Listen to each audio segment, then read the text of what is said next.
Good morning, sit down. Thank you. आज हम कुछ पढ़ेंगे बनावटी चीजों के बारे में, बनावटी मुकुटों के बारे में। जैसे कहीं हम जाते हैं तो वहाँ रामायण का पाठ सुनाया जाता है, तो वहाँ पे हमें किन किन के चित्र दिखाई देते हैं?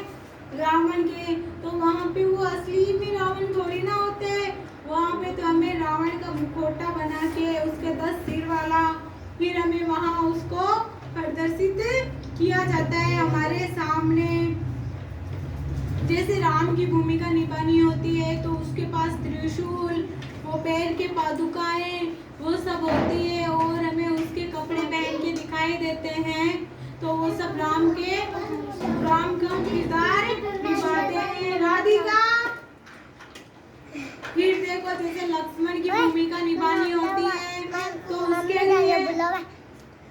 तो उसके लिए उसकी भूमिका निभाई जाती है। फिर वहाँ पे जैसे कि हमने यहाँ पे कुछ आपको आकृतियाँ लिए दिखाने के लिए, लड़की बाहर जाओ। आँख है तो आँख पे हम क्या लगाते हैं? चश्मा लगाते हैं। क्या लगाते हैं? चश्मा लगाते हैं। फिर जैसे कान होते हैं, कान का किसका कार्य करता है? सुनने के लिए।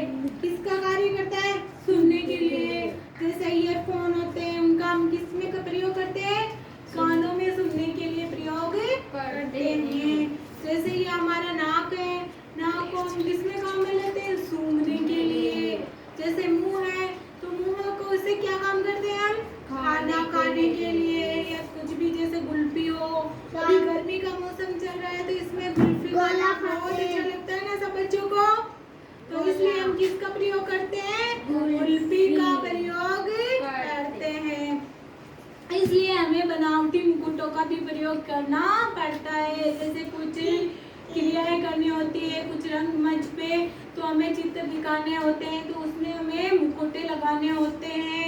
जैसे कि रावण का किरदार निभाने के लिए हमें वो 10 सर वाला उसका मुकुटा बनाया जाता है। राम का किरदार निभाने के लिए उसकी जैसे चरण पादुकाएं होती है, कपड़े होते हैं, त्रिशूल होती है, उन सब का प्रयोग किया जाता है। और उनके पास उनका एक भाई होता है, वो है लक्ष्मण, उसका भी चित्र वहाँ प्रदर्शित किया जाता है। फिर उनके पास में कौन होती है? माता सीता को भी खड़ा किया जाता है। टीना, किसको राम और लक्ष्मण के पास खड़ा किया जाता है? रावण के पास। माता सीता को। किसको?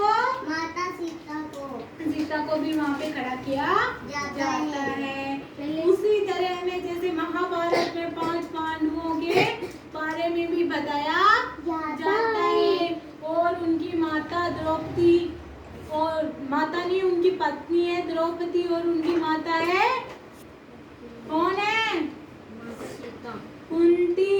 उनके बारे में भी उनका भी किरदार निभाया जाता है। उसी तरह हमें अलग अलग कुछ किरदार निभाने पड़ते हैं। जैसे हम स्कूल में जाते हैं तो वहाँ पे जैसे 5 सितंबर को शिक्षक दिवस मनाया जाता है। उस दिन हमें क्या क्या दिखाई देता है? कोई शिक्षक बनता है, कोई शिक्षिका यानी कि अध्यापिका बनती है, और किसी शिक्षक का वो किरदार निभाते हैं। जैसे कोई चश्मा लगाता है तो वो चश्मा लगा के खड़ा हो जाता है, कैसे कोई डंडे से चलता है तो उसके डंडा दिखा के, कोई किसी की नकल करके कि उसने ये काम किया है, ये काम किया है, वो करके क्रियाएं दिखाई जाती है।